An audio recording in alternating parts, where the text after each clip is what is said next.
So Jim, the first away test of the campaign, how much are you looking forward to this game against Latvia next week? I'm really looking forward to it. I think it's going to be a real challenge for the players. I think if you look at Latvia's last home game, they drew 0-0 with a strong Italian team. So we're under no illusions of the job that's in hand. They're a physical team, they work exceptionally hard.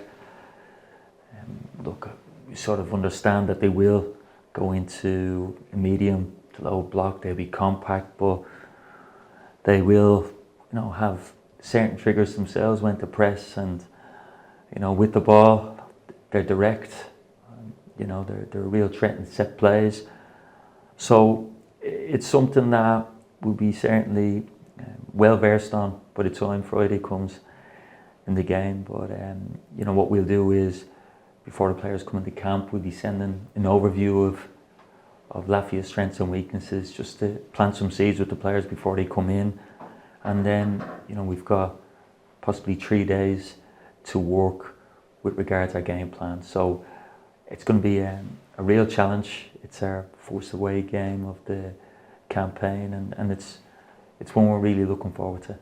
It's very unusual to have a one-game window, and I suppose the selection has been a little bit tougher because there were so many good performances in the last window against Turkey and San Marino. How difficult was it for you to select this squad? Yeah, it's a part of the job that I find a challenge. There's no doubt about it when you're talking to players, when you're sorting out the squad, leaving out players who I know would give the green jersey everything. And look, there's a few players. Adam Murphy, young Adam Murphy, who ran tirelessly against Turkey, and what an excellent performance he gave in. You're just hoping that he doesn't feel that it was, sort of anything against his performance, because we, and when I say we, as the staff, and I'm sure the supporters would have thought he was excellent on the evening. And you've got Killian Phillips, who is a player that I admire. I think he's got so many qualities that you need. What's important and what we need to do is we need to build a competitive players pool that we can select from. And how you select from it is, okay, who's playing well, who's playing at their clubs, who's got really high potential that maybe one day they'll be playing here in the Aviva Stadium. So they're the players that you need to nurture along with regards to their development. Looking back on the last window, 2 fantastic results down at Turner's Cross. Have you had time to reflect on that window, and was there anything particular that you took a lot of pride from, not only just the games but also perhaps the unity in the team that you saw? Yeah, for me, I've looked back at the games, and I'd say certainly in the first game, resilience, character, but I always knew it was there with the group.